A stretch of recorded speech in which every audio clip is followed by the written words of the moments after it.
हे नाथ मुझने मति शुद्ध दो, हइये सदा सेवक भाव રહેજો। છો શબ્દો મારા પણ આપ કહેજો, રાજી થઈ અક્ષર ભાવ દેજો, રાજી થઈ અક્ષર ભાવ દેજો। શોભે સૌમ્ય મુખારવિંદ હસતું, નેણે યમી વર્ષતા, વાણી છે મહિમા ભરી મૃદુવળી, હૈયે હરી તારતા। યોગી રાજ પ્રમુખજી હૃદયથી, જેના ગુણે રીઝતા, વંદુ સંત મહંત સ્વામી ગુરુને, કલ્યાણકારી સદા। શ્રી સ્વામિનારાયણ ભગવાનની જય। અક્ષર પુરુષોત્તમ મહારાજની જય। ગુણાતીતાનંદ સ્વામી મહારાજની જય। ભગતજી મહારાજની જય। શાસ્ત્રીજી મહારાજની જય। યોગીજી મહારાજની જય। પ્રમુખ સ્વામી મહારાજની જય। પ્રગટ ગુરુ હરિ મોહન સ્વામી મહારાજની જય।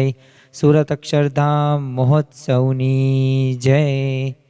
દરેક દિવ્ય હરિભક્તોને જય સ્વામી નારાયણ। આજની રવિ સભાનો પ્રવચનનો વિષય એકાગ્રતા છે। જીવનની અંદર એકાગ્રતાનું મહત્વ શું છે? શું આપણા જીવનની અંદર દરેક ગુણો તો આપણે પ્રાપ્ત કરીએ છીએ, આપણે મહેનત પણ કરતા હોય, આપણે ઊંચામાં ઊંચો ધ્યેય પણ આપણે નક્કી કર્યો હોય, સાથે સાથે આપણે તનતોડ હાર્ડવર્ક સાથે સાથે સ્માર્ટવર્ક પણ કરતા હોઈએ, આત્મવિશ્વાસથી દરેક કાર્ય કરવાનો આપણે પ્રયત્ન પણ કરતા હોઈએ, પણ એકાગ્રતા ન હોય તો જીવનની અંદર કેટલા આપણે પાછળ રહીએ છીએ। અને એકાગ્રતા હશે તો આપણા જીવનની અંદર કેટલી આપણે ઉધ્વગતિને પામીશું। તો આજના પ્રવચનની અંદર રવિ સભાની અંદર આપણે માણીશું। આજના આ આધુનિક સમયની અંદર માનવ જીવનને એક સફળ થવા માટે અલગ અલગ પ્રકારના ઘણા બધા ગુણોની જરૂર પડે છે। કોઈ એક ગુણથી કોઈ એક વ્યક્તિ આગળ એટલો બધો નથી વધી શકતો, એટલે જ તે આજે દરેક સર્વગુણ સંપન્ન હોવો વ્યક્તિને જીવનમાં એક પાયાની બાબત છે। એમાં પણ જો એક અત્યંત અને મહત્વનો જો જે કોઈ ગુણ હોય તો છે એકાગ્રતા। એકાગ્રતા એટલે શું? તો સામાન્ય ભાષાની અંદર એકાગ્રતા એટલે કે મનને એક જ દિશામાં કોઈ સ્થિર અને નિશ્ચિત રાખવાની એક અલૌકિક શક્તિ। આ કોન્સન્ટ્રેશન એ સામાન્ય રીતના એક પ્રકારે એક સાધન નથી વ્યક્તિને આગળ વધવા માટે, પણ એક શક્તિ છે, એક એનર્જી છે। કોઈ કાર્ય આપણે કરતા હોઈએ અને આપણે ધ્યાનથી કેન્દ્રિત થઈને આપણે કોઈ કાર્ય કરીએ તો સમજવાનું આપણા જીવનની અંદર એકાગ્રતાનો ગુણ વિશેષ જોવા મળે છે અને એનાથી જ જીવનની અંદર સફળતા પ્રાપ્ત થાય છે। આજે જીવનમાં આપણને ઘણા બધા અવરોધો અને આકર્ષણો અને ભટકવા માટેના પ્રસંગો પણ બને છે અને ડગલે ને પગલે આપણે ભટકી પણ જઈએ છીએ। કોઈ પછી વ્યસનો હોય, કોઈ પછી ખરાબ સંગ હોય, સોબત હોય, તો તેનાથી પણ વ્યક્તિ ભટકતો જોવા મળે છે। પરંતુ કોઈ એકાગ્રતાવાળી વ્યક્તિ તો આ બધાય વિઘ્નોને અવગણે છે અને જે પોતાને જે મંજિલ પહોંચવાની છે ને એ મંજિલ તરફ આગળ પ્રયાણ પણ કરે છે। એટલે એકાગ્રતા વિના મહેનતનું પણ પૂરું ફળ આપણને મળતું નથી। સ્વામી વિવેકાનંદ આમ તો ફોટોગ્રાફિક મેમરી તરીકે ઓળખાય છે। તેઓ સામાન્ય એવી થોડીક મિનિટોની અંદર જ આખા પુસ્તકોના પાના એક વખત વાંચે અને યાદ રહી જાય। એમને કોઈ પણ તમે પ્રશ્ન પૂછો તો એમાંથી આવડે। તો આનું મુખ્ય કોઈ કારણ હોય ને તો એ કારણ શું છે? એ છે એકાગ્રતા। તો એકાગ્રતાથી આ સિદ્ધ થયેલું છે। તે ભારત દેશની અંદર જ્યારે પ્રતિનિધિ તેમને શિકાગોની અંદર કરેલું ત્યારે એમનામાં જે આદર સત્કાર, જે સંસ્કૃતિ હતી તો એ સંયમના લીધે હતી, એકાગ્રતાના લીધે હતી। તેઓ તો કહેતા કે તમે 99% તમે એકાગ્રતા રાખો ને 1% પુરુષાર્થ। તો આટલું મહત્વ તેમના જીવનની અંદર એકાગ્રતાનું હતું। તો વિદ્યાર્થી જીવનની અંદર પણ એકાગ્રતાનું આપણને વિશેષ મહત્વ જોવા મળે છે। જો વિદ્યાર્થીઓ વિઘ્નોથી દૂર રહેવું હોય તો એને એકાગ્ર થઈને પોતાના કાર્યની અંદર તેને આવડત કે કુશળતા પ્રાપ્ત કરવી પડશે। પછી કોઈ વિજ્ઞાન હોય કે કોઈ રમતગમત હોય કે કોઈ પણ ક્ષેત્ર તમે જુઓ તો જે મહાન લોકો બન્યા છે, જે આગળ વધ્યા છે, તો તેમના જીવનની અંદર આ એકાગ્રતા રહીને એ એકાગ્રતા એક સામાન્ય લક્ષણ આપણને બની ગયેલું જોવા મળે છે. આધ્યાત્મિક રીતે પણ એકાગ્રતાનું મહત્વ વિશેષ જોવા મળે છે.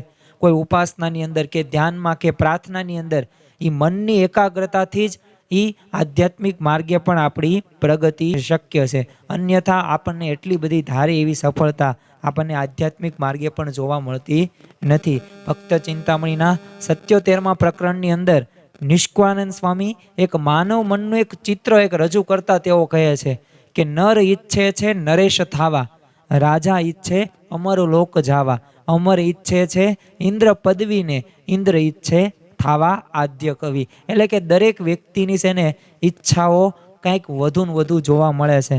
સાયકલ હોય ને તો ગાડીની ઈચ્છા હોય, ગાડી હોય ને તો ફોર વ્હીલની ઈચ્છા હોય, ફોર વ્હીલ હોય ને તો એનાથી પણ નવી જે અપડેટેડ જે ફોર વ્હીલ આવી હોય અને જે લક્ઝરિયસ કાર હોય ને એની એને મહત્વતા રહેશે, એને આકાંક્ષાઓ રહેશે. તો મનુષ્યને રાજા થવાની ઈચ્છા છે.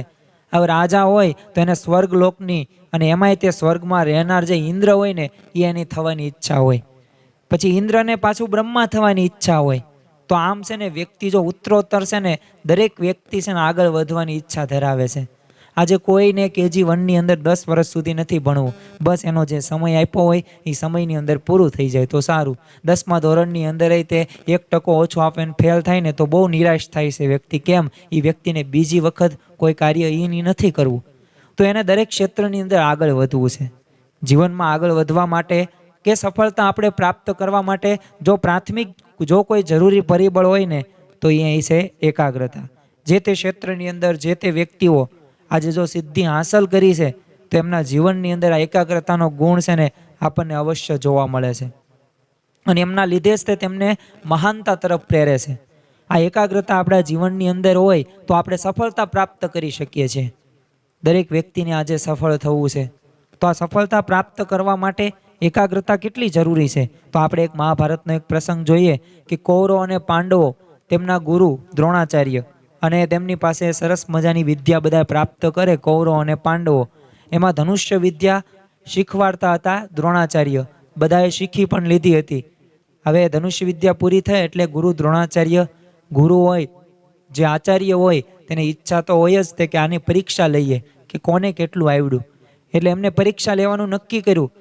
એટલે કૌરવો અને પાંડવોને બંનેને બોલાવે છે અને એક જાહેરાત કરે છે કે આવતીકાલે તમારે નદી કિનારે બધાએ આવવાનું છે. અને બીજા દિવસે બધા કૌરવો અને પાંડવો ગુરુ દ્રોણાચાર્ય પાસે જાય છે નદી કિનારે. પણ અગાઉ યોજના પ્રમાણે દ્રોણાચાર્યએ નદી કિનારે એક ઝાડ હતું. હવે ત્યાં જઈને ગુરુ દ્રોણાચાર્ય અગાઉથી એક માટીનું પક્ષી બનાવ્યું હતું અને ઝાડની ડાળી હતી ત્યાં ડાળી ઉપર રાખ્યું હતું. હવે બધા વિદ્યાર્થીઓએ કહ્યું કે આ ઝાડ પર તમારે જે માટીના પક્ષી છે ને એ માટીના પક્ષીની આંખને તમારે એક જ બાણથી વીંધવાની છે. એટલે બધા વિદ્યાર્થીઓ તૈયાર થઈ ગયા કારણ કે હજી તો ધનુષ્ય વિદ્યા શીખ્યા હતા અને દરેક વ્યક્તિને સફળતા માટે પરીક્ષામાં પસાર થવું જ પડે. તો સફળતા ત્યારે જ મળે કે જ્યારે વ્યક્તિ પરીક્ષામાં પાસ થાય. એક્ઝામ એનો ડર લાગે પણ એ ડરમાંથી પસાર થાય ને ત્યારે એ વ્યક્તિ જે તે ક્ષેત્રની અંદર સિદ્ધિ હાંસલ કરે છે. અને પછી ક્રમાનુસાર બધાનો વારો આવ્યો. એમાં સૌ પ્રથમ દુર્યોધનને બોલાવે છે ગુરુ દ્રોણાચાર્ય. દુર્યોધને પ્રશ્ન પૂછ્યો કે તને શું દેખાય છે? એટલે દુર્યોધને જવાબ આપ્યો કે ગુરુ મને તો છે ને પક્ષીની પાછળ રહેલી નદી અને આ વૃક્ષ અને બધું દેખાય છે. એટલે દ્રોણાચાર્યએ કહ્યું કે દુર્યોધન આ ધનુષ્ય તું નીચે મૂકી દે. દુર્યોધન તો વારો પૂરો થઈ ગયો, એને એ ચાન્સ મળ્યો નહીં. હવે પછી બોલાવે છે ગદાવીર ભીમ અને ગદાવીર ભીમ આવે છે અને ભીમ અને દુર્યોધનને તો કટ્ટર બાળપણથી જ બંને ઝઘડતા હતા અને અંત સુધી જે નકરા બે ઝઘડવામાં જ રહ્યા છે. તો ભીમનો વારો આવે છે. હવે ભીમે પણ હાથની અંદર ધનુષ્ય બાણ લીધું અને દ્રોણાચાર્ય પ્રશ્ન પૂછે છે કે ભીમ તને શું દેખાય છે? એટલે ભીમ તો બોલ્યો કે ગુરુજી મને તો છે ને વૃક્ષ અને વૃક્ષની પાછળ આવેલ નદી અને જે મારી પાછળ જે ઊભો છે ને દુર્યોધન એ મને દેખાય છે. એટલે તરત તે દ્રોણાચાર્યએ કીધું ભીમ ધનુષ્ય તનું નીચે મૂકી દે. અને પછી વારો આવ્યો અર્જુનનો. હવે જો અર્જુન એટલે કોણ? ધનુર્ધારી અર્જુન, જે સામાન્ય રીતના પોતાની અર્જુન આટલો બધો મહાનતા તરફ પ્રેરાય છે અને ભવિષ્યની અંદર આટલી બધી સિદ્ધિઓ, જે આમ સામાન્ય રીતના બાળપણથી જ તેને એવા ગુણો કેળવેલા હતા. અને આપણને આ પ્રસંગ ઉપરથી જાણ થઈ કે જ્યારે એ દ્રોણાચાર્ય અર્જુનને કહે છે અને ત્યારે અર્જુને હાથની અંદર બાણ લીધું અને નિશાન તાકવાનો એને પ્રયત્ન કર્યો. પછી દ્રોણાચાર્ય પ્રશ્ન પૂછે છે કે અર્જુન, તને શું દેખાય છે? અને ત્યારે અર્જુને કહ્યું કે ગુરુદેવ, મને તો કેવળ પક્ષી જ દેખાય છે. દ્રોણાચાર્યએ કીધું કે હજી તારું એ આંખ કે મન એ એકાગ્ર કર, હજુ તું વધુ એકાગ્ર થા. અને અર્જુનની એકાગ્રતા થતાં થતાં તો એટલી હદ સુધી અર્જુન એકાગ્ર થઈ ગયો કે અર્જુનને હવે તો છેલ્લે એને પક્ષીની આંખ જ દેખાવા લાગી. અને ત્યારે દ્રોણાચાર્યએ કીધું કે અર્જુન, હવે તું નિશાન તાક અને હવે બાણ તું માર. અને સનન કરતું એ બાણ એને છોડ્યું અને પક્ષીની આંખને છે ને વીંધીને આરપાર નીકળી ગયું. અને એ પરીક્ષાની અંદર એ ધનુષ્ય વિદ્યા જે શીખવાડી હતી અને એમાં જે વિજયી થાય છે એ ધનુર્ધારી અર્જુન હતો. તો જો આ પરીક્ષા કોઈ કૌરવો કે પાંડવોની નહોતી કે ધનુષ્ય વિદ્યાની નહોતી, પણ એમની એકાગ્રતાની એક કસોટી હતી કે કૌરવ અને પાંડવોને મેં આ ધનુષ્ય વિદ્યા શીખવાડી તો ખરી, પણ એકાગ્ર કેટલા કયા હદ સુધી થયા છે. તો જો એટલે આપણને ખબર છે કે એકાગ્રતાના લીધે જ તે દ્રૌપદીનો સ્વયંવરની અંદર એ અશક્ય એવો મત્સ્યવેદ. અશક્ય શા માટે? કારણ કે એ ત્રાજવાની અંદર બંને પગ મૂકવાના. બેલેન્સ તમારે પગનું પણ જાળવવાનું, શરીરનું પણ જાળવવાનું. સાથે સાથે એ ઉપર માછલી સ્થિર નહીં, ગોળ ગોળ ફરે. જોવાનું ઉપર નહીં, જોવાનું નીચે. અને નીચે પણ કોઈ અરીસો નહીં, પણ પાણીની અંદર જોવાનું. અને પાણી પણ પાછું એવી જ રીતે સ્થિર પાણી નહીં, અસ્થિર જેવું તો પાણી. હવે ઉપર તમારે નિશાનો લગાડવાનો. અશક્ય કાર્ય છે, પણ શક્ય બતાવ્યું કોણે? અર્જુને એ મત્સ્યવેદ જીત્યો અને એ દ્રૌપદીનો સ્વયંવર જે રચ્યો હતો તો એમાં વિજય પ્રાપ્ત થયો. કારણ શું હતું? એ અશક્ય કાર્યને પણ એ શક્ય કાર્ય કોણે કર્યું? અર્જુને કર્યું. પણ શા માટે? એનામાં રહેલી એકાગ્રતાનો ગુણ. એક વખત બધા પાંડવો અને કુંતામાં પોતે રાત્રે જમવા બેઠા હોય છે અને એવામાં દીવો પવનના લીધે ઓલવાઈ જાય છે, અંધારું. તો એના લીધે શું થયું? તો ભીમ તો ખાવાનું તોય શરૂ જ રાખ્યું. અર્જુને પ્રશ્ન કર્યો ભીમને કે અત્યારે તો કંઈ બતાતું જ નથી, પણ તું કઈ રીતે જમે છો? ત્યારે ભીમે શું કીધું? એ તો છે ને ખાવાનું મોંમાં જ જાય, નાકમાં કે આંખમાં કાનમાં ન જાય. અને ત્યારે એ અર્જુને નક્કી કરી નાખ્યું હતું કે જો આવી રીતે અંધારાની અંદર પણ ખવાતું હોય તો હું અંધારાની અંદર પણ મારા બાણ વિદ્યાની હું પ્રેક્ટિસ કરીશ. અને પ્રેક્ટિસ એને શરૂ કરી અને અંધારાની અંદર પણ એ રાત દિવસ મહેનત કરીને આગળ વધ્યો. પણ એનામાં જો અગત્યનો ને મહત્વનો જો કોઈ ગુણ હોય ને તો એ હતી એકાગ્રતા. થોમસ આલ્વા એડિસનનું નામ આપણને સૌ કોઈને ખબર છે. પોતે લાઇટના શોધક. ઘણા બધા પ્રયત્નો કર્યા અને પ્રયત્નો પછી આપણને આ લાઇટની સુવિધા મળી. અત્યારે આપણે અંધારાની અંદર પણ કોઈ કાર્ય કરી જ શકીએ છીએ. 24 કલાક અમુક તો શહેરો ધગધગે છે. પણ જો આનું કોઈ મુખ્ય કોઈ કારણ હોય તો થોમસ આલ્વાની એકાગ્રતા. કેવી થોમસ આલ્વા એડિસનની એકાગ્રતા હતી? તો પોતાના લગ્નના બેન્ડ વાજા વાગતા હતા અને એમને સંભળાતા નહોતા. તો જો આવી એકાગ્રતાના લીધે છે ને એ દુનિયાને પ્રકાશ આપી શક્યા. અને એટલે આપણે એ અમેરિકાની અંદર એમનું એડિસન નામનું એક શહેર પણ છે, એક રાજ્ય પણ છે. પણ શા માટે? કારણ કે એમનામાં એ ગુણ હતો, એ હતો એકાગ્રતાનો. ફ્રાન્સના એક હેનરી બોન્ડિંગ નામનો એક યુવાન, 36 વર્ષની પોતાની ઉંમર, આ એકાગ્રતાના લીધે કઈ માણસો ક્યાં કક્ષા કેવી સુધી પહોંચે છે. તો એને 3 ઇંચના એક જાડા દોરડા ઉપર નાયગ્રા ધોધ છે અને એનું પાણી, એનો જે ધોધનો જે અવાજ રહ્યો ને એ તમને 30 થી 40 કિલોમીટર આજુબાજુ વિસ્તારોની અંદર સંભળાય. વિચાર કરો એ કેટલો ખતરનાક ધોધ હશે ને કેટલી ખાઈ ઊંડી હશે. પરંતુ આ હેનરી બોન્ડિંગ નામના યુવાને નક્કી કર્યું કે મારે આ દોરડું બાંધીને મારે આના ઉપર ચાલવું છે. તો બોલો, ધોધ ઉપરથી 160 ફૂટ ઊંચું અને 1100 ફૂટ લાંબુ દોરડું એને બાંધ્યું અને એના ઉપર ચાલી બતાવ્યું. થોડોક સમય થયો કે ચાલુ છું એ તો બરોબર છે, લોકો બધા જોવે પણ છે, અને મને ત્યાં થોડો ગર્વ અનુભવાય, પણ હજી કંઈક નવીન કરીએ, કંઈક સર્જનાત્મકતા લાવીએ, તો બોલો આ વ્યક્તિએ પોતે સાયકલ, પૈડેની સાયકલ લઈને ચડ્યો ગયો અને દોરડા ઉપર એને બેલેન્સ રાખ્યું. પણ ક્યાંના લીધે? એકાગ્રતાના લીધે. અને એ શક્ય પણ બન્યું હતું એકાગ્રતાના લીધે. ગેરી સોબર્સ પોતે ખૂબ સારો ક્રિકેટર. એણે એકવાર 6 બોલની અંદર 6 સિક્સ મારી. યુવરાજ સિંઘે પણ ભારતીય ક્રિકેટની જગતની અંદર તેને આ કારનામો બધ કર્યો છે. સાથે સાથે યુસુફ પઠાને પણ આ કાર્ય કરેલું છે, 6 બોલની અંદર 6 સિક્સ. તો એમાં ગેરી સોબર્સે પણ આવી જ રીતે 6 બોલની અંદર 6 સિક્સ મારી. એટલે એને પછી પૂછવામાં આવ્યું કે આ કઈ રીતે શક્ય બન્યું? અને ત્યારે તેણે કહ્યું કે મારું મન છે ને એ વખતે બોલ ઉપર જ એકાગ્ર હતું અને એથી આ શક્ય બન્યું. જો અશક્ય કાર્ય હતું, આજે ઓવરની અંદર 15, 18, 20 રન પણ નથી થતા અને એ ઓવરની અંદર 6 સિક્સ મારવી એટલે, અને બેક ટુ બેક પાછું, તો અઘરું છે. કારણ કે દરેક બોલ તમે કહો એ પીચ ઉપર આવવાનો નથી. એ ટપ્પી એવી રીતે કે એની સ્પીડ કાંઈ હરખી નથી કે ના ભાઈ તમે તો 100 કિલોમીટર પ્રતિ અવર્સ જ બધાય છે, 6 બોલ નાખજો. પણ છતાં પણ એ અશક્ય કાર્યને આને ગેરી સોબર્સે કરી બતાવ્યું.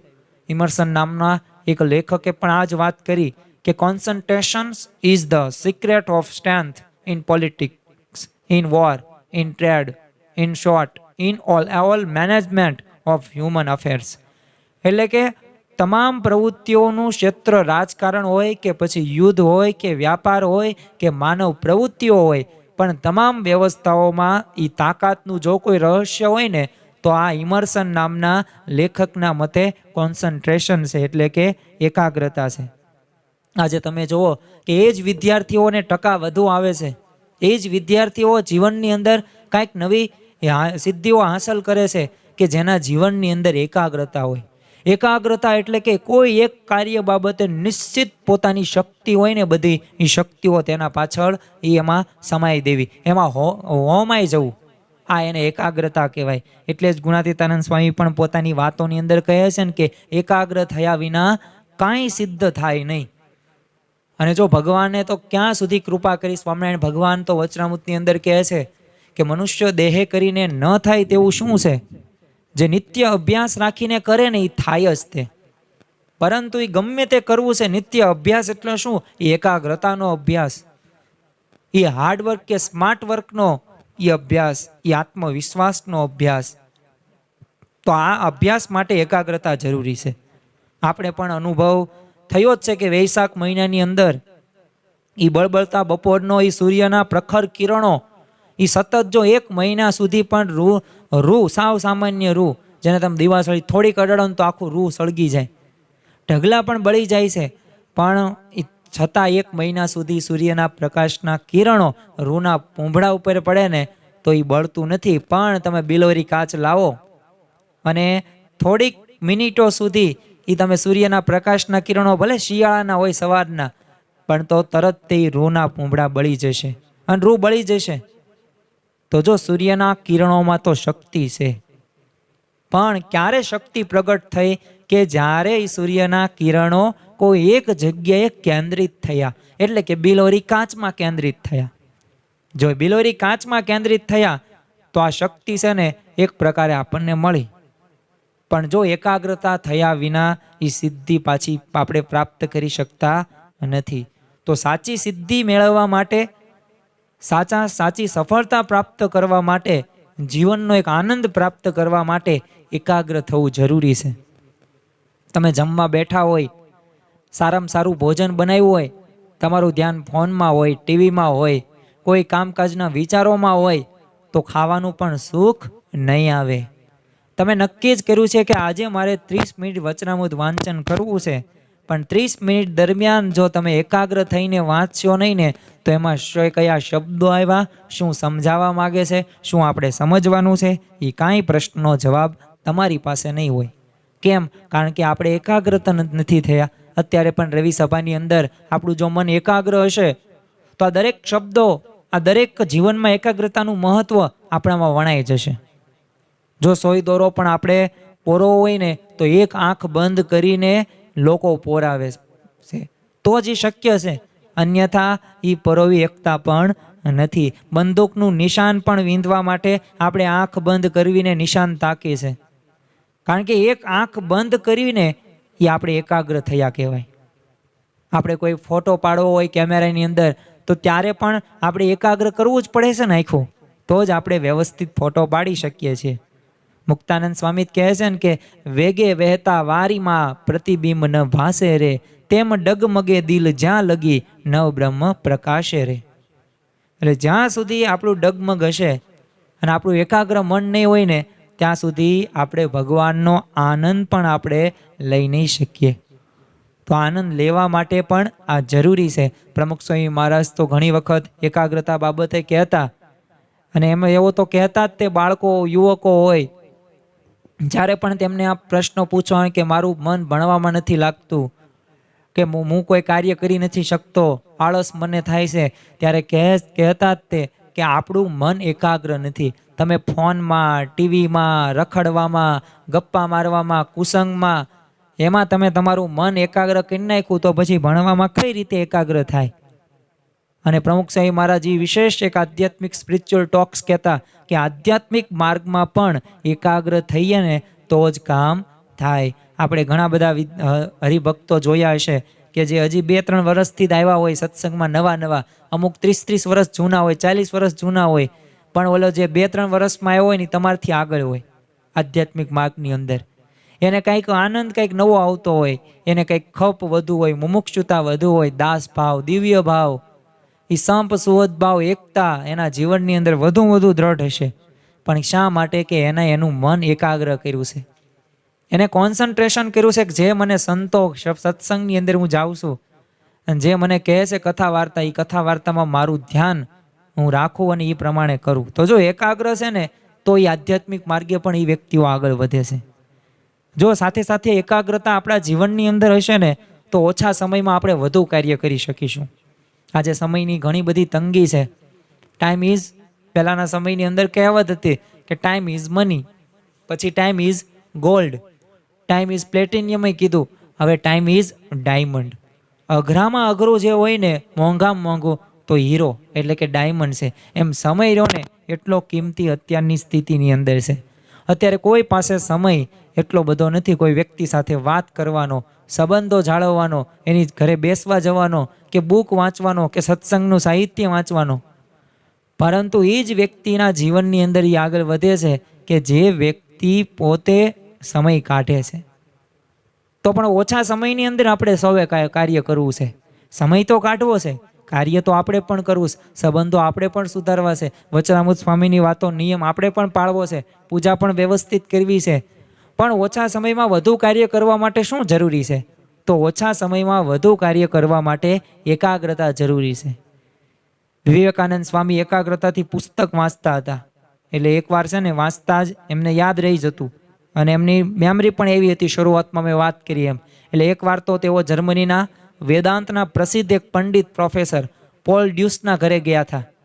એટલે એમના ઘરે ટેબલ ઉપર છે ને એક પુસ્તક પડેલું હતું અને વિવેકાનંદ સ્વામી તો એ વાંચવા લાગ્યા. તો બોલો 1 કલાક એટલે 60 મિનિટની અંદર એમને 400 પાના વાંચી નાખ્યા.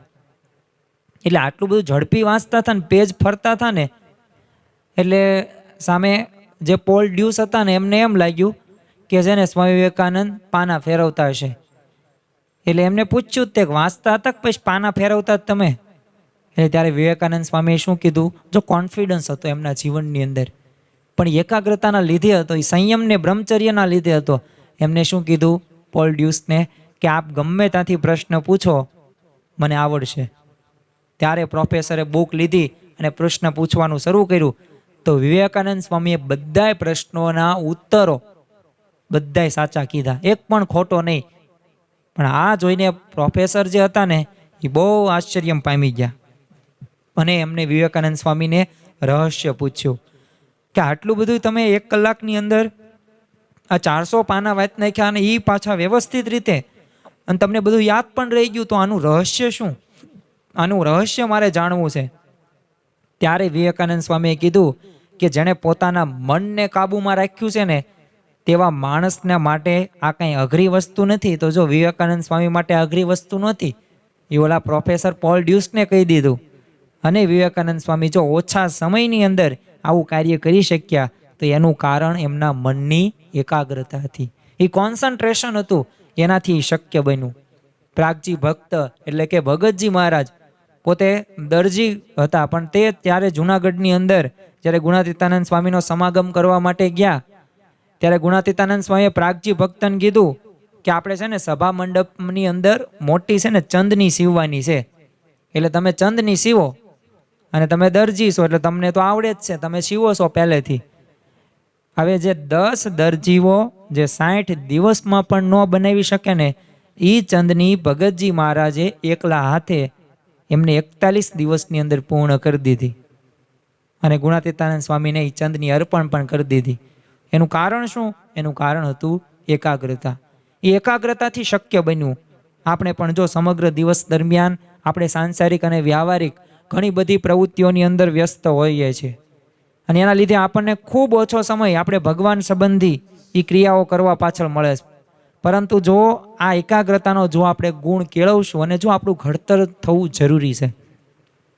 જેમ કોઈ માટીની મોટપ ત્યારે જ વધે છે કે જ્યારે એ માટી છે ને પોતેનું ઘડતર થાય છે, એમાંથી કોઈ ઘડો બનાવવામાં આવે છે, એમાંથી કોઈ પાત્ર બનાવવામાં આવે છે.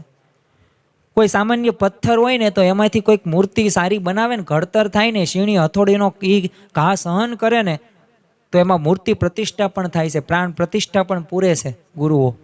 અને આપણે એને 3 ટાઈમ આરતી પણ ઉતારીશું, પછી થાળ પણ ધરાવીએ છીએ અને ત્યાં આપણને ચંપલ મૂકવાનો સંકલ્પ પણ નથી થતો, એ સ્વપ્ન અવસ્થામાંની અંદર પણ નહીં.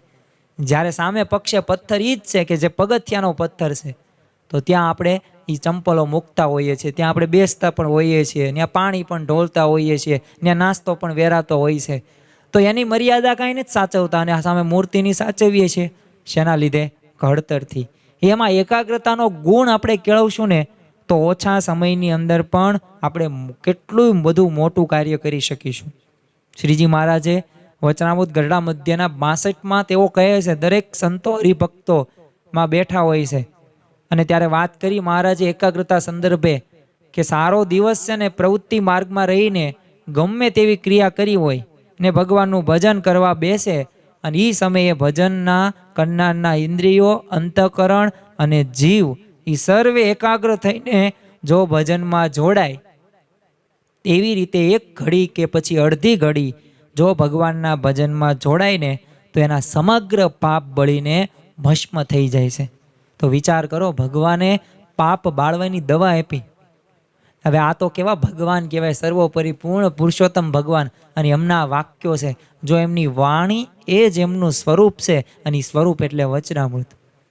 તો આ વચનામૃતની અંદર વાત એ કરી કે ભલે સર્વે આખો દિવસ સમાગમ કરે, ભજન ભક્તિ કરે, પણ એનું મન હોય, ઇન્દ્રિય હોય, અંતઃકરણ હોય, જીવ હોય, એ એકાગ્ર થાય, એ મન એનું ભગવાનમાં ચિત્તમાં પોરવાય, એ મૂર્તિમાં લીન થાય ને તો પછી ભલે ઘડીક જ તેને અડધી ઘડી કે આખી ઘડી સુધી ભજન કર્યું હોય પણ એના સર્વે જે પાપ રહ્યાની ભસ્મ થઈ જાય છે. તો જો પાપ ભસ્મ થવાની જડીબુટ્ટી આપણને શ્રીજી મહારાજ જણાવે છે. તો જો ઓછા કાર્યની અંદર જે ઓછો સમય છે એમાં આપણે વધુ કાર્ય કરવું હોય ને તો એ માટે એકાગ્રતા જરૂરી છે. હવે આપણે એકાગ્રતા અત્યાર સુધી આપણે શીખ્યા કે એકાગ્રતાથી સફળતા પ્રાપ્ત થાય છે, એકાગ્રતાની જીવનની અંદર કેટલું મહત્વ હોય છે, શા માટે એકાગ્રતા કેળવવી પડે, આવા દરેક પ્રશ્નોના જવાબ આપણે વિવિધ ઉદાહરણો દ્વારા સમજવાનો એક પ્રયત્ન કર્યો. હવે આપણે એકાગ્રતા કેળવવી છે, હવે આપણે ઘડતર તરફ આગળ વધવું છે, તો એના ઉપાયો શું? તો એના ઉપાયો આમ તો ઘણા બધા છે. વૈજ્ઞાનિકો હોય એ તો અલગ અલગ એકાગ્રતા બાબતે કે કોઈ એક વસ્તુ 21 દિવસ સુધી કરવી, પણ છતાં એમાં વિઘ્ન આવે જ છે. એકાગ્ર એમ મન થતું નથી. તો એની માટે શું જરૂરી છે? તો એના 3 ઉપાયોની વાત આજે આપણે કરવાની છે અને આ રવિ સભાની અંદર પૂરી થાય એ સુધીમાં 3 ઉપાયો જો આપણા જીવનની અંદર આપણે કેળવવાનો પ્રયત્ન કરીશું તો આજ નહીં તો આવતીકાલ નહીં તો પરમ દિવસ એમાંથી આપણને સફળતા પ્રાપ્ત થવાની જ છે અને આપણું મન પણ એકાગ્ર થશે જ. એમાં પહેલો તે જે ઉપાય છે ને એક મહિમા છે. મહિમાથી બીજું કોઈ મોટું સાધન નથી. ગુણાતીતાનંદ સ્વામીની 1 પ્રકરણની 1 વાત. બીજો એક ઉપાય છે જરૂરિયાત જણાય. આપણને નીડ્સ, જેની જરૂરિયાત હોય ને, જેમ ખાવું પીવું, તો ગમે એવી પરિસ્થિતિમાં ખાવાનું ગોત નાખીએ, ગમે એવું ખાઈ નાખવી, છેલ્લે ન હોય તોય તે. એમાં શું જરૂરિયાત આપણને જણાય. એટલે બીજો ઉપાય જરૂરિયાત જાણવાની છે. અને ત્રીજો ઉપાય છે કે વર્તમાન ક્રિયામાં છે ને મનને થોડીક જોડવાની આપણે પ્રેક્ટિસ કરવાની છે. કારણ કે પ્રેક્ટિસ મેન પરફેક્ટ. માણસને પરફેક્ટ પૂર્ણ કોણ બનાવે? તો પ્રેક્ટિસ બનાવે. તો આ પ્રેક્ટિસ કઈ રીતે કરવાની છે, મનને દરેક ક્રિયાની અંદર કઈ રીતે જોડવાની છે, તો આ 3 ઉપાયોની વાત આપણે કરવાની છે. અને આ 3 ઉપાયો જો આપણા જીવનની અંદર દ્રઢ હશે અને જો એનો આપણે અભ્યાસ કરીશું દરરોજ, તો આપણા જીવનની અંદર આપણે આગળ જ વધવાના છીએ. અને ઓછા કાર્યમાં તો વધુ કાર્ય થવાનું જ છે, એ તો નિશ્ચિત જ છે. હવે આપણે આ એકાગ્રતા કેળવવાના ઉપાયની અંદર પહેલો જ ઉપાયની વાત કરીએ તો છે મહિમા. ગુણાતીતાનંદ સ્વામીએ જેમ પહેલા પ્રકરણની પહેલી જ વાતની અંદર કહ્યું કે જેને જેટલો મહિમા વધુ સમજાય ને ભગવાન અને સંતનો, એટલું એનું કલ્યાણ વધુ થાય. તો એમ જીવનમાં જો આવી એકાગ્રતા કેળવવા માટે છે ને પ્રથમ પગથિયું છે મહિમા કેળવવાનું. જો જેને જેટલો મહિમા હોય ને એને અન્યાસપણે એકાગ્રતા એને આવી જ જાય. જો વ્યક્તિને જો ધનનો મહિમા સમજાઈ ગયો હોય તો એને આપોઆપ એને ધનની અંદર એ કાર્ય કરતો જ હશે અને વધુમાં વધુ ધન પ્રાપ્ત થાય ને એવા પ્રયત્નો કરતો હશે. એ શા માટે? કારણ કે એને ધનનો મહિમા સમજાઈ ગયો. કોઈકને પૈસાનો મહિમા સમજાઈ ગયો હોય તો રાત દિવસ એક કરીને પોતે પૈસા કમાવા માટે વ્યસ્ત રહેશે. એને એમાં એકાગ્રતા એની કેળવાઈ જશે. કેમ? એને એનો મહિમા સમજાઈ ગયો. કોઈને આપણે વકરો કે પછી પગાર ગણતા ગણતા ઝોકા ખાતા હોય એવું આપણે કોઈ દિવસ સાંભળ્યું? અને કોઈ દિવસ કોઈ ઝોકા ખાય એવી રીતે નહીં. રાત્રે 2 કે 3 વાગ્યા હોય અને એ દુકાન બંધ કરતી વખતે તે એનામાં એકાગ્રતા રહેશે. એનું કારણ શું છે કે જો હું આ વ્યવસ્થિત દુકાન બંધ નહીં કરું તો પછી ચોર આવશે અને ચોરી કરીને વહી જશે. તો બેટર છે કે મારે એકાગ્રતાથી તાળું પણ વ્યવસ્થિત રીતે એ ચાવીથી બંધ કરશે. એનું કારણ એક જ છે કે પૈસાનો, ધનનો જેને જેટલો મહિમા સમજાઈ ગયો ને એટલું એ કાર્ય કરે છે. કોઈક વિદ્યાર્થી હોય જે બોર્ડની અંદર અભ્યાસ કરતો હોય તો બધા ક્લાસની અંદર શિક્ષકો સમાન ભણાવતા હોય પણ અમુક તો સારામાં સારા ટકા પ્રાપ્ત કરે છે. એનું કારણ શું છે? એને ભણતરનો, એને શિક્ષણનો, એને ગુરુનો મહિમા સમજાઈ ગયો છે. તો દરેક કાર્ય તે સારી રીતે માને પણ છે અને એ પ્રમાણે કરે પણ છે. પણ એ જ ક્લાસની અંદર અમુક વિદ્યાર્થીઓ એવા પણ હોય છે કે જેને 33 માર્ક પણ નથી આવતા. તો જો એનું કોઈ કારણ હોય ને તો એને મહિમા એ ખરેખરો સમજાણ્યો નથી. જેને ક્રિકેટ અને ઘણી બધી રમતો હોય એનો જો મહિમા સમજાઈ ગયો હોય ને તો એ વગર તમે જોયો પ્રયાસે એને કેટલી બધી આંકડાકીય માહિતીઓ યાદ રાખી શકે છે. એ પછી બેન સ્ટોક હોય કે જોસ બટલર હોય કે પછી માર્કસ સ્ટોઇનિસ હોય કે મેથ્યુ હેડ હોય, આવા તો ઘણા બધા ક્રિકેટરોના નામ એને એક ક્રિકેટરોના કોઈ એક દેશના નહીં પણ દરેક કન્ટ્રીના જે ક્રિકેટરો છે એને અટકને નામ બંને આવડતું હશે. એ બેટ્સમેન છે, બોલર છે કે ફિલ્ડર છે, એ કયા રેન્કિંગ ઉપર આવે છે, દરેક માહિતી એની પાસે હોય છે. એને આની પહેલાં ક્યારે સદી કરીને કેટલામી સદી છે એ પણ એને ખબર હોય છે. એની પાસે ગાડી કઈ છે, કાર કઈ છે, વોચ કઈ પહેરે છે, કેવી એની લાઈફસ્ટાઈલ છે, એની સેલેરી કેટલી છે, એ દરેક આંકડાકીય માહિતી એને યાદ રહી જાય. કેમ? એને ક્રિકેટનો મહિમા છે. એને એ બધા ખેલાડીઓનો મહિમા એને એટલો બધો કેળવી નાખેલો છે કે એમાં અન્યાસપણે છે ને એકાગ્રતા આવી જ જાય. જો તેને અભ્યાસનો મહિમા એવો ન હોય ને તો પાછી એકાગ્રતા પાછી આવતી નથી. એને યાદ પણ નથી રહેતું અને ફરિયાદ કરે છે. તો જો આ મહિમા સમજાઈ જાય ને અને જો પ્રીતિ જાગે તો આપોઆપ એકાગ્રતા આવી જાય છે. એટલે જો માણસનો ગુણ એકાગ્રતાનો છે જ તે, પણ આપણે એને કોઈ કુસંગમાંથી અથવા તો કોઈક બીજે ત્રીજે આપણે એકાગ્રતાને છિન્ન ભિન્ન કરી નાખીશ, એનાથી આપણા જીવનની અંદર એકાગ્રતા આવતી નથી. આચાર્ય શ્રી અયોધ્યા પ્રસાદજી મહારાજ એકવાર પ્રાતઃ પૂજા માટે બેઠેલા અને એ જ વખતે તેઓના શરીર ઉપર છે ને વીછી ચડ્યો. એટલે એનો કાંઈ ખ્યાલ એમને આવ્યો નહીં. પણ શા માટે? કારણ કે ભજનમાં એકાગ્ર થઈ ગયેલા હતા. તો આ એકાગ્રતાનું કારણ હતું એમનો ભગવાનનો મહિમા. એ પૂજાની અંદર પોતે ભગવાનને એટલા એકાગ્રતાથી પોતે ધારણ કરીને બેઠા હતા અને એટલી એમની સ્થિર બુદ્ધિ હતી, એમનું એકાગ્ર મન હતું, તો એનાથી જો એ શક્ય બન્યું. એમ જો વ્યક્તિના જીવનની અંદર એકાગ્રતા હોય ને તો એ શક્ય છે. અને જો એકાગ્રતા ન હોય તો પછી કોઈ કાર્ય એમાં બરકત પણ આવતી નથી. મહાવીર સ્વામી જ્યારે ધ્યાનમાં એટલા બધા એકાગ્ર થઈને બેઠેલા, કોઈ કે તેમને કાનની અંદર શૂળ ભોકી તોય લેશ પણ તેઓ હલ્યા ચલ્યા નહીં. જો આમ ભગવાનનો મહિમા સમજાઈ ગયો હોય ને તો સહેજે સહેજે છે ને ભક્તિમાં પણ આપણને એકાગ્રતા આવે છે. અને એક વખત ભક્તિની અંદર એકાગ્ર આવે એટલે ભગવાન આપણા ઉપર દયા કરે, કૃપા કરે, અને જેનાથી આપણે દરેક કાર્ય સિદ્ધ પણ કરી શકીએ. ધરમપુરના કુશળ કુંવરબાને શ્રીજી મહારાજનો યોગ મોટી ઉંમરે થયેલો, પણ ભગવાનનો મહિમા એવો સમજાઈ ગયેલો કે ભગવાનની એક વારની પોતાની ઘરે પધરામણીમાં પોતાનું આખું કામ કાઢી નાખ્યું. તેઓના દરબારમાં શ્રીજી મહારાજ પધાર્યા ત્યારે તેઓએ મહારાજને પૂછ્યું કે આપે કાગળના અનિર્દેશનો ઉલ્લેખ કર્યો છે, તે અનિર્દેશ શું છે? ત્યારે મહારાજે જવાબ આપ્યો, ત્યાં સુધી એવી એકાગ્રતાથી તેઓ દર્શન કરતા રહ્યા ને કે શ્રીજી મહારાજની મૂર્તિ રહીને એમના અંતરની અંદર જડાઈ ગઈ, અને છેલ્લે સુધી એમની મૂર્તિ એમનામાં અખંડ એમનું ચિંતન થતું હતું અને એમને દેખાતી હતી. તો જો આ એકાગ્રતાપૂર્વક એમના દર્શન કરવાની આ રીતની પ્રેરણા લેવાની વાત સમજાવતા શ્રીજી મહારાજ વચનામૃત સાળંગપુરના 2 જણાવે છે કે જેમ ધર્મપુરમાં કુશળ કુંવરબાઈ હતા અને તે અમારા દર્શન કરતા જતા હતા અને દ્રષ્ટિ પલટાવીને મૂર્તિને અંતરમાં ઉતારતા હતા, તેમ દર્શન તો મને યુક્ત દ્રષ્ટિએ એકાગ્ર રાખીને કરવા. જો આ મહિમા સમજાય ને તો એકાગ્રતા કેળવવા પ્રયાસ કરવો ન પડે. જો આપણને આ પ્રશ્ન થયો છે ને તો એનું કોઈ મુખ્ય કોઈ કારણ હોય તો આપણા જીવનની અંદર આપણે એકાગ્રતા કેળવેલી નથી, અથવા તો એ તરફ આપણું મન નથી જતું. શ્રીજી મહારાજની સાથે જ્યારે શુકાનંદ સ્વામી હતા, હવે મહારાજનો મહિમા એમને એટલો બધો હતો પણ છતાં પણ રોજે રોજ એકાગ્રતાથી દર્શન કરે. એટલે એકવાર તો મહારાજે છે ને પ્રાતઃ પૂજા બાદ રોજ કરતા છે ને એક દંડવટ વધુ કર્યો. એટલે તરત શુકાનંદ સ્વામીએ પૂછ્યું કે મહારાજ આજે એક દંડવત પ્રણામ અધિક કેમ કર્યો?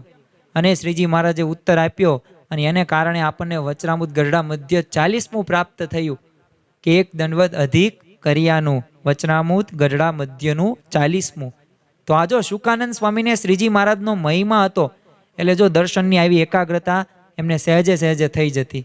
અને અન્યથા જે પણ ક્રિયા રોજિંદી થાય ને એ પછી આપણી યાંત્રિક બની પણ જાય. તો એમ જો શુકાનંદ સ્વામીની એકાગ્રતા હતી તો મહારાજનો એવો મહિમા એમની દરેક ક્રિયાની અંદર તેઓ તેમાં ભળી જતા હતા. એમને ખબર હતી શા માટે? કારણ કે એમનું મન સ્થિર હતું, એમનું મન એકાગ્ર હતું, ભગવાનમાં વૃત્તિ સ્થિર હતી. શ્રીજી મહારાજ વચનામૃત સાળંગપુરના 2 કહે છે કે પરમેશ્વરના દર્શન તો એક દ્રષ્ટિએ કરવા, પણ ચપળ દ્રષ્ટિએ ન કરવા. અને પરમેશ્વરના દર્શન દ્રષ્ટિએ નિયમમાં રાખીને કરે, એટલે એકાગ્ર રાખીને કરે ને એ દર્શન નવીનમાં નવીન રહે. તો જો નવીનમાં નવીન દર્શન રાખવા હોય, દરરોજ આપણે એ મૂર્તિનું સુખ લેવું હોય, આનંદ પ્રાપ્ત કરવો હોય તો જરૂરી છે એકાગ્રતા. તો નવીનમાં નવીન તો દરરોજ ભગવાન આપણને લાગશે ક્યારે? કે જ્યારે આપણું મન એકાગ્ર હશે. અને એકાગ્ર થઈ જશે એટલે આપણને ભગવાન, અરે જે ભગવાન જેવા સત્પુરુષના ગુણો પણ આપણામાં સહેજે સહેજે આવશે. ઘણીવાર તો આપણને એક પ્રશ્ન એ પણ થતો હોય છે કે આપણે સ્વામી બાપાના કે મંદિરની મૂર્તિના દર્શન કરીએ છીએ પણ એને સંભાળીએ ને ત્યારે તે મૂર્તિ આપણને સ્પષ્ટપણે નજર સામે આવતી નથી, એટલે તરવરતી નથી. તો એનું કારણ શું છે? તો એનું કારણ જ્યારે આપણે દર્શન કરીએ ને ત્યારે આપણે એકાગ્ર બનીએ ને તો આપણે દર્શન નથી કરતા. એનું કારણ એ જ છે. કારણ કે જો એકાગ્ર જે થઈને દર્શન કરે, આપણે કંઈક જગ્યાએ ગયા હોય ફરવા તો ત્યાં આપણને કેવા વૃક્ષો ઉપર શું બેઠું હતું, કઈ મૂર્તિમાં બાજુમાં શું હતું, કઈ વસ્તુ કેટલી ભાતની હતી, કયો કલર હતો, કેવું બધું યાદ રહેશે, કેવી સ્પષ્ટ છબી થઈ જાય. કેમ? એમાં એકાગ્ર આપણું મન છે. જ્યારે ભગવાન જેવા આપણને દર્શન એમના કરવી મૂર્તિના, તો એમાં આપણને નથી થતું. કેમ? આપણું મન એકાગ્ર નથી. શ્રીજી મહારાજ આપણા આવા પ્રશ્નનો જવાબ આપતા જ તે વચનામૃત સાળંગપુરમાં 2 આગળ જણાવે છે કે પરમેશ્વરના જ્યારે દર્શન કરવાને ત્યારે મને સહિત દ્રષ્ટિએ એકાગ્ર રાખીને કરવા, પણ પરમેશ્વરના દર્શન કરતાં કરતાં આડી અવળી દ્રષ્ટિ કરવી નહીં. અને પરમેશ્વરના દર્શન દ્રષ્ટિને નિયમમાં રાખીને કરે તો પાછું દર્શન કેવા થાય? નવીનમાં નવીન. તો આ વાત જો ફરી વખત મહારાજ આપણને જણાવે છે કે દ્રષ્ટિ આપણે એકાગ્ર રાખવાનું છે મનમાં. એકવાર યોગીજી મહારાજ મુંબઈ પધારેલા, એટલે અહીં મહંત સ્વામી અને સંતો રોજ રોજ જુદા પ્રકારના છે ને હાર ઠાકોરજીને પહેરાવે. એટલે એ જોઈને તો યોગીજી મહારાજ તો ખૂબ રાજી થાય, વખાણ કરે અને પાછા આશીર્વાદ પણ આપે. એટલે આ ક્રમ છે ને અઠવાડિયા સુધી ચાલ્યો. ત્યારે મહંત સ્વામીએ છે ને મનમાં વિચાર આવ્યો કે બાપા રોજ હારના આટલા બધા વખાણ કરે છે અને તે તો આપણને રાજી કરવા સારું કરતા હશે, અને બરાબર એ જ દિવસે યોગીજી મહારાજ દર્શન કરવા આવ્યા અને અંતર્યામી પણ આટલા બધા દિવસના હારનું આમ અદ્દલ આમ જેવું હતું ને એવું વર્ણન કરીને બતાવ્યું. અને મહંત સ્વામીના મહારાજમાં જે સંશયનો જે વેમના હતો ને એ બધા ભૂકા થઈ ગયા. અને જો યોગીજી મહારાજને શ્રીજી મહારાજનો મહિમા હતો ને તો આવી એકાગ્રતાથી દર્શન એ વગેરેમાં ક્રિયાઓમાં પણ સહેજ થઈ જતા. તારીખ 16/7/2006 અંદર જ્યારે પ્રમુખ સ્વામી મહારાજ બોચાસણની અંદર વિરાજમાન હતા ત્યારે બ્રહ્મવિહારી સ્વામી અમદાવાદ જઈ રહ્યા હતા. એટલે સ્વામીશ્રીને એક મહાનુભાવ માટે પ્રસાદીનો હાર મોકલવાની ઈચ્છા હતી. એટલે પ્રિયદર્શન સ્વામીએ કીધું કે એક હાર મંગાવી લ્યો, મોગરાનો હોય તો સારું.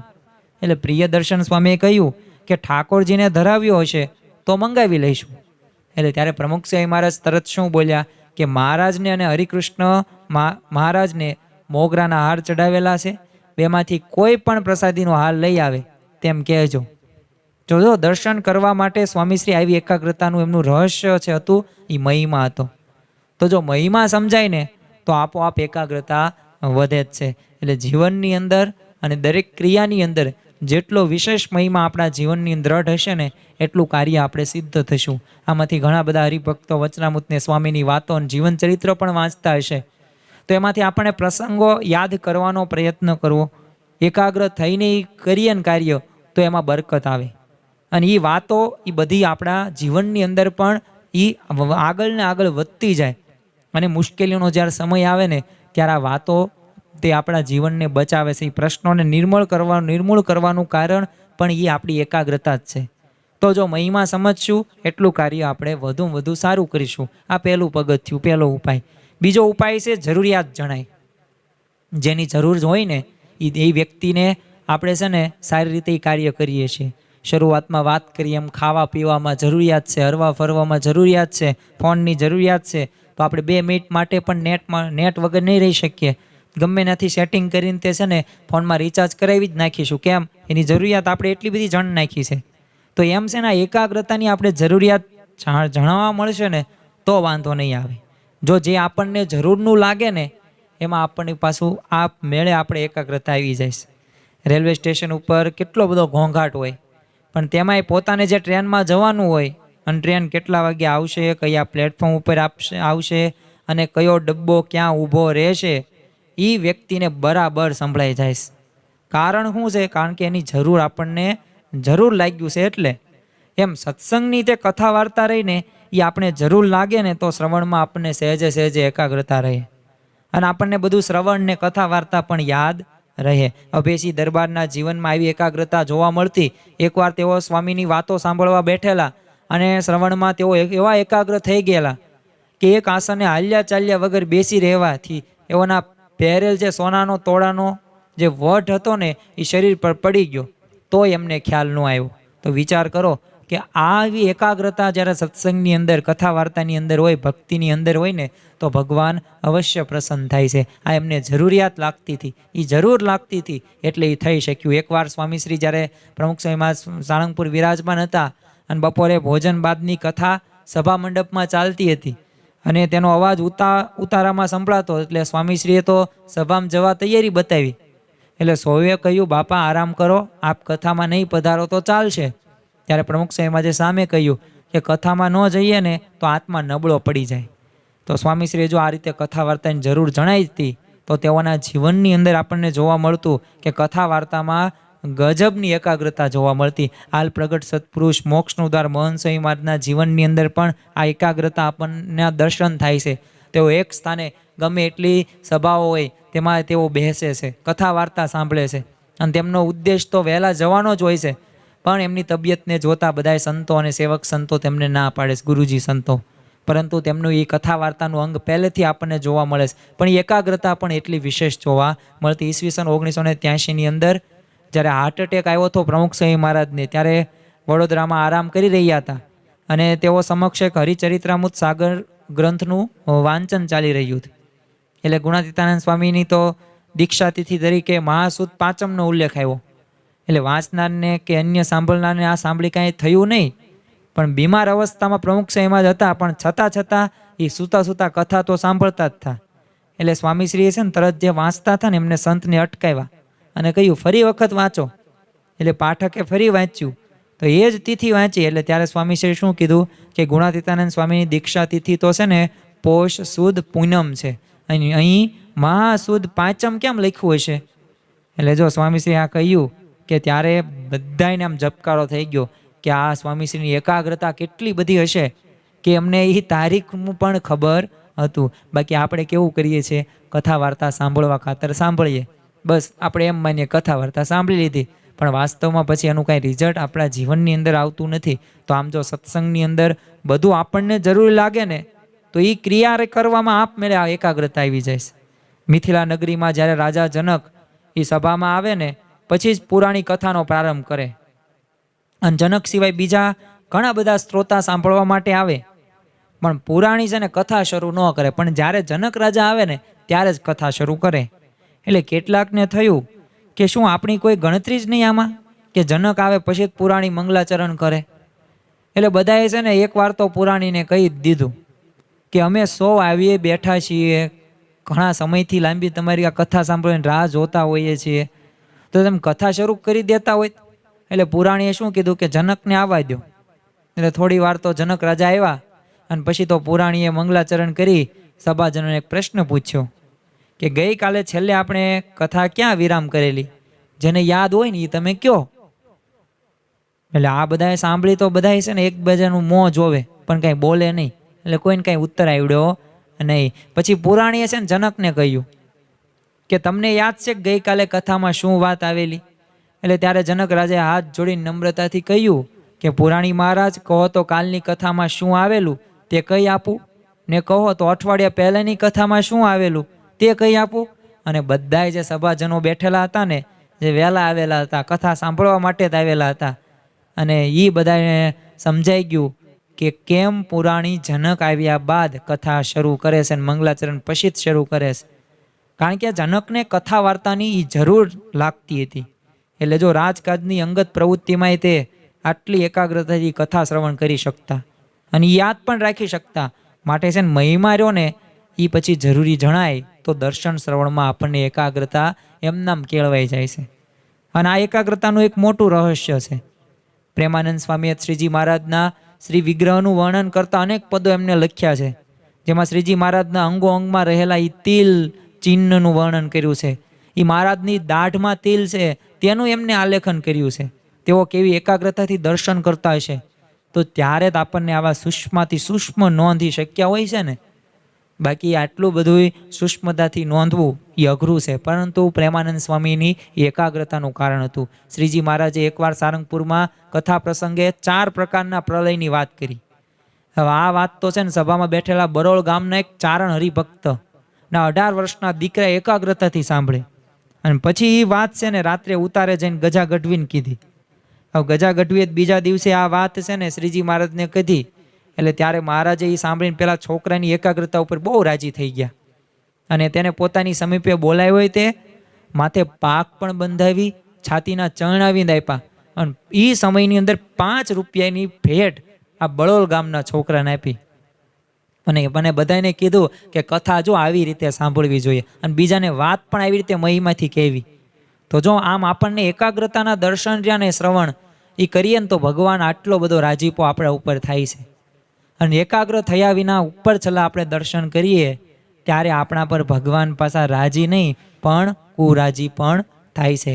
શ્રીજી મહારાજ જ્યારે વચનામૃત ગરડા અંત્યના 25માં તેઓ કહે છે કે અમારા દર્શન કરતા હોય ને કોઈ બાય ભાઈ આવે અથવા કૂતરું નિસરે કે ઢોર નિસરે કે કાંઈ ખડખડે તેવું સામું વારંવાર દર્શન મૂકીને જોઈએ ને, તે એક દ્રષ્ટિએ દર્શન ન કરે ને એની ઉપર અમને એવી રીસ ચડે છે કે શું કરીએ, સાધુ થયા નહીં તો એનું કાંઈક તાડન કરીએ. પણ તે તો થાય નહીં. કેમ કે સાધુને કોઈનું તાડન કરવું નહીં, અને એ તો અતિ અયોગ્ય કર્મ છે. તો જો આપણને મહારાજનો તમે ગુસ્સો તો જો, કુરાજીપણું તો જો, કે મહારાજને આવી રીતે આપણે એકાગ્રતાથી દર્શન નથી કરતા ને તો મહારાજને એવું નથી ગમતું, પણ મહારાજ શું કરે? તો એટલે એમને આપણે છતાં આપણા એ ગુના માફ કરે છે. તો જો એકાગ્રતાથી નથી વર્તતા ને તો તેના ઉપર મહારાજની આવી દાયસ છે. માટે આપણે દર્શન શ્રવણમાં છે ને હંમેશા એકાગ્રતા કેળવવાનો અભ્યાસ કરવો જોઈએ, અને અભ્યાસથી છે ને સિદ્ધિ પ્રાપ્ત થશે જ. તે ભલે શરૂઆતની અંદર અઘરું લાગે, પણ જેમ જેમ આપણે અભ્યાસ કરતા જઈએ ને એમ એમ આપણે આગળ વધતા જ જઈએ. અને ત્રીજો અને અગત્યનો જે એક ઉપાય છે અને જે છે વર્તમાન ક્રિયામાં એક મનને જોડવાની પ્રેક્ટિસ. આપણે જે વર્તમાન કરંટ પોઝિશનની અંદર જે આપણે કાર્ય કરીએ છીએ તો આ કાર્યમાં આપણે જોડાવાનું છે. કારણ કે એકાગ્રતા કેળવવા માટેનું એક અનેરું સૂત્ર પણ છે કે વર્તમાનમાં ચાલતા કાર્યને જ મહત્વ આપવું. પણ માણસની મનની વૃત્તિ એવી છે કે એના મનને હંમેશા એક ઘોડા ઉપર બેસીને મુસાફરી કરવી ફાવતી નથી. એ તો કાં તો 2 ઘોડા ઉપર, 3 ઘોડા ઉપર, તો અમુક વાર તો 4-5 ઘોડા ઉપર બેસીને મુસાફરી કરતો જોવા મળે છે. એટલે આના લીધે પડે છે હું, થાય છે હું, તો 1-2-5 ઘોડામાં તમે બેસવાનો પ્રયત્ન કરો તો સ્વાભાવિક છે કે તમે પડો, અથડાવ અને દિશા વિહીન પણ જાઓ. તમારે જે જગ્યાએ જવાનું છે એ જગ્યાએ તમે જઈ પણ ન શકો. એટલે એક ઘોડા ઉપર મુસાફરી કરવી એટલે શું? તો જે સમયે જે કાર્ય ચાલતું હોય ને બસ ફક્ત એ જ અશ્વરૂપી કાર્યની ઉપર આપણે સવાર થવાનું છે અને એ જ કાર્ય ઉપર ધ્યાન દેવાનું છે. પછી કોઈ બીજું કાર્ય આપણે ધ્યાનમાં રાખવાનું નથી. કામ તો હજારો બાકી જ રહેશે, પણ આપણે જે કાર્ય નક્કી કર્યું છે એ કાર્ય પ્રમાણે કાર્ય કરતા જાઓ તો આજ નહીં તો આવતીકાલ રિઝલ્ટ આવવાનું શરૂ થઈ જશે. હાસ્ય કલાકાર શાહુદ્દીન રાઠોડ તો કહે છે કે ગુજરાતીનો પીરિયડ ક્લાસની અંદર ચાલતો હોય ને એ સમયે ઇતિહાસનું પુસ્તક કાઢીને છે ને રાણી વિક્ટોરિયાના ફોટાને મૂછો દોરતો હોય તો તે ગુજરાતીમાં કે ઇતિહાસમાં ક્યાંથી સારું પરિણામ લાવે? તો આવી રીતે જો માણસ મોટે ભાગે છે ને ભૂતકાળમાં અને શેખ ચિલ્લીના છે ને પેઠે ભવિષ્ય કાળમાં જીવતો હોય તો આના લીધે છે ને વર્તમાન જે કાળ રહ્યો ને એમાં જે કાર્ય કરતો હોય છે ને એ બગાડતો જોવા મળે છે. એટલે જ તો work while you work, play while you play. એટલે કે તમે જ્યારે કામ કરતા હોય ત્યારે કામ કરો, જ્યારે તમે રમતા હોય ત્યારે રમો, તમે વાંચતા હોય ત્યારે વાંચો, જ્યારે ભોજન કરતા હોય ત્યારે ભોજન કરો. તો આ કહેવત આપણે નજર સમક્ષ રાખવાની છે તો આપણા જીવનની અંદર એકાગ્રતા રહેશે. રેડિયોને જેમ એક સ્ટેશન પર સેટ કરીએ ને તો આપણને સાંભળવાનું સુખ આવે, તેમ મનને આપણે છે ને એકાગ્ર કરીએ ને તો જ કથા શ્રવણનું સુખ આવે. ટીવીને પણ જેમ એક સ્ટેશન, એક ચેનલ પર સેટ કરવું પડે છે તો જ આપણને એ ચેનલ જોવાનું સુખ આવે. તે મનને આપણે એકાગ્ર કરીએ ને તો જ ભગવાન અને સંતના દર્શનનું સુખ આવે, અન્યથા સુખ આવતું નથી. ફરતા પંખા પર કદી આપણે કાંકરી સ્થિર રહી ન શકે, કારણ કે આ રોલિંગ સ્ટોન ગેધર્સ નો મોસ. એટલે કે ગબડતો પથ્થર પર કદી શેવાળ બાજતી નથી. તેમ મન પણ પંખા કે પથરાની જેમ ફરતું કે ગબડતું રહે ને તો ભગવાનની મૂર્તિ અંતરમાં સ્થિર થતી નથી. માટે જે કરીએ ને એ આપણે એકાગ્ર ચિત્તે થઈને કરીએ તો જ આપણે સિદ્ધિ આપણને પ્રાપ્ત થશે. માણાવદર, અગતરાય ને મેઘપુર એમ 3 ગામોના છે ને પર્વતભાઈ ખેતી કરતા 3 ગામની. એટલે મહારાજે 3 ગામમાં હોય ને ત્યારે તેમણે દર્શન માટે જતા. એટલે એકવાર છે ને મૈયારામ સાથે પર્વતભાઈ શ્રીજી મહારાજના દર્શન જવા મેઘપુર ચાલ્યા. હવે રસ્તામાં જ મૈયારામ કહે કે તમે મહારાજના દર્શન કેવી રીતે કરો છો? એટલે પર્વતભાઈએ મર્મની વાત કરી કે મહારાજના એક અંગને હું નિરખીને અંતરમાં ઉતારતા દર્શન કરું છું અને એનું દરેક ક્રિયામાં ચિંતવન કરું છું. તો તેઓ જો બંને મેઘપુર પહોંચ્યા અને સભા હકડે ઠેક ભરાઈને બેઠી હતી, બંને પાછળ બેસી ગયા અને ધીરે ધીરે સભામાંથી સંખ્યા ઓછી થવા લાગી. પર્વતભાઈ મૈયારામ તો એકાગ્રતાથી દર્શન કરતા અને વાતો સાંભળતા આગળ આવતા ગયા. અને શ્રીજી મહારાજે બંને સામુ દ્રષ્ટિ કરી અને પછી આંગળી ચીતીને કહે કે આ બંને શાસ્ત્ર પ્રમાણે જેમ દર્શન કરવા જોઈએ ને એમ અંગો અંગ નિરખીને દર્શન કર્યા છે. અને પર્વતભાઈ અને મૈયારામને તો દર્શન દરમિયાન એકાગ્રતાનો અભ્યાસ રાખ્યો હતો ને તો ત્યારે જો શ્રીજી મહારાજે પર્વતભાઈનો ઉલ્લેખ કરતા કહ્યું કે અમારા ખરેખરા હરિભક્ત તો પર્વતભાઈ છે, કારણ કે એમને 3 અવસ્થાની અંદર અમારી મૂર્તિને એ દેખે છે. તો જો આવી રીતે આપણે જે પણ ક્રિયા કરતા હોઈએ આ દરેક ક્રિયાની અંદર આપણે એક ચિંતવન કરવાનું છે, એકાગ્રતાનું એક કેળવવાનું છે, એક શીખવાનું છે. તો જ આપણે ભવિષ્યની અંદર પણ આપણે આગળ વધી શકીશું. તો જો આપણે પૂજા કરતા હોય કે આરતી કરતા હોય, કથા સાંભળતા હોય કે દર્શન કરતા હોઈએ કે ભગવાન સંબંધી જે પણ ક્રિયા કરતા હોઈએ, આ ક્રિયાની અંદર આપણે એકાગ્ર થવાની પ્રેક્ટિસ કરવાની છે. Practice main perfect. માણસને પૂર્ણ કોણ બનાવે છે? તો પ્રેક્ટિસ બનાવે છે. અને પ્રેક્ટિસ એટલે શું? અભ્યાસ. અભ્યાસ જેટલો પણ વધશે ને, પ્રેક્ટિસ જેટલી પણ વધશે ને એમાં આપણે આગળ વધશું. શરૂઆતની અંદર આપણે સ્વામી વિવેકાનંદ હોય કે પછી એડિસન હોય થોમસ આલ્વા એડિસન કે હેનરી બોન્ડિંગ તમે કહો, તો આ બધાના ઉદાહરણો કહીને આપણે શું કહેવા માગતા હતા? એક જ વાત હતી કે એકાગ્રતા એમના જીવનની અંદર એમને પ્રેક્ટિસથી સાંધેલી હતી. એમનું મહત્ત્વ એમને જ હતું એટલે તેઓ કરી શક્યા. તો જો ધીરે ધીરે આપણામાં પણ આ એકાગ્રતાનો ગુણ આપણે સિદ્ધ કરવાનો પ્રયત્ન કરવો. કારણ કે એકાગ્રતા કોઈ જન્મસિદ્ધ ગુણ નથી. કોઈ વ્યક્તિને એવું હોય કે નાના જન્મથી જ આ એકાગ્રતાનો ગુણ હોવો જોઈએ, તમે આને કેળવી ન શકો, આ તો પહેલેથી જ તે એવા કર્મ સંબંધિત હોય, તો એવું ખોટું છે. તમે જન્મસિદ્ધ ગુણ નથી, આ તમે કેળવી પણ શકો. પણ કેળવાયેલી સિદ્ધિ છે જે હર કોઈ વ્યક્તિ કેળવી પણ શકે છે.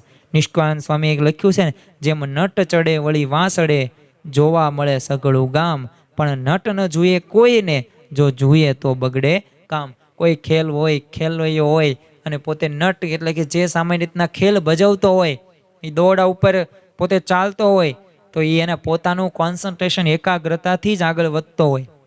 પણ જો આજુબાજુ કોઈ વ્યક્તિઓને જોતો નથી. કેમ નથી જોતો? જો જોવા જાય ને તો પોતે પડે. એમ નટની જેમ ભક્ત રહ્યો ને એ પણ એકાગ્ર થાય ને તો જ એને નટવર વરે છે, એટલે કે ભગવાન વરે છે. તો ભગવાનનો પણ વર્ણ્ય થવાય અને આપણામાં એકાગ્રતા કેળવેલી ખૂબ જરૂરી છે. જેટલી પણ એકાગ્રતા આપણા જીવનની અંદર હશે એટલે આપણે આગળ વધીશું. જે વિદ્યાર્થી હોય, કોઈ પણ તમે ક્ષેત્રની અંદર જે વ્યક્તિઓ આગળ વધ્યા હશે, આ વ્યક્તિઓના જીવનની અંદર એક પાયા મહત્વનો જો કોઈ ગુણ હશે ને તો એકાગ્રતા હશે. તો આજની રવિ સભાની અંદર આપણે ખાસ એકાગ્રતાનું મહત્વ તો શીખ્યા, પણ સાથે સાથે આપણા જીવનની અંદર એકાગ્રતા આવે ને એ કેવી રીતે આવે તો મહિમાની પણ વાત કરી. સાથે સાથે જરૂર જણાય ને તો એકાગ્રતા આપોઆપ આવી જાય અને પ્રેક્ટિસની પણ વાત કરી. તો આપણા જીવનની અંદર જેમ એકાગ્રતા રહી એ ચાવી છે.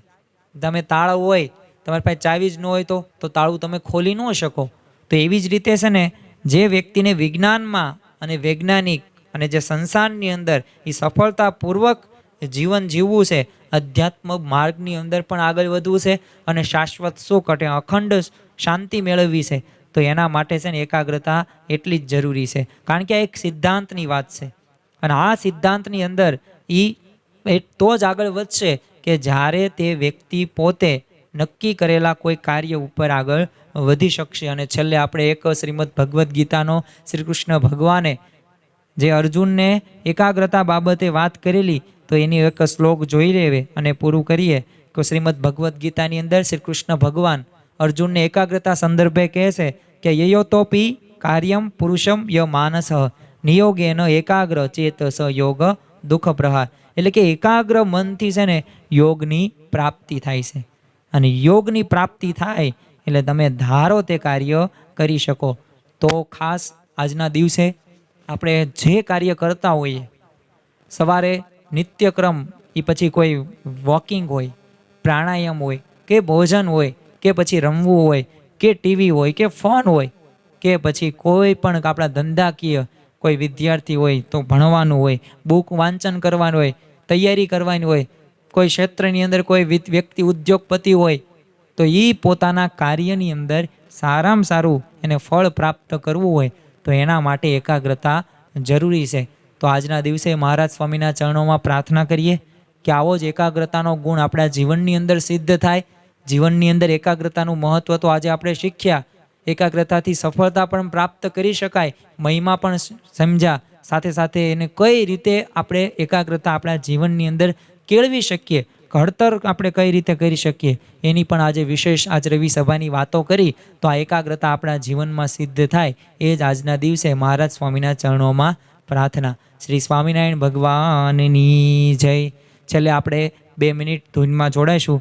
સ્વામિનારાયણ નારાયણ નારાયણ, સ્વામિનારાયણ નારાયણ નારાયણ, સ્વામિનારાયણ સ્વામિનારાયણ, સ્વામિનારાયણ સ્વામિનારાયણ, સ્વામિનારાયણ નારાયણ નારાયણ, સ્વામિનારાયણ નારાયણ નારાયણ, સ્વામિનારાયણ નારાયણ નારાયણ.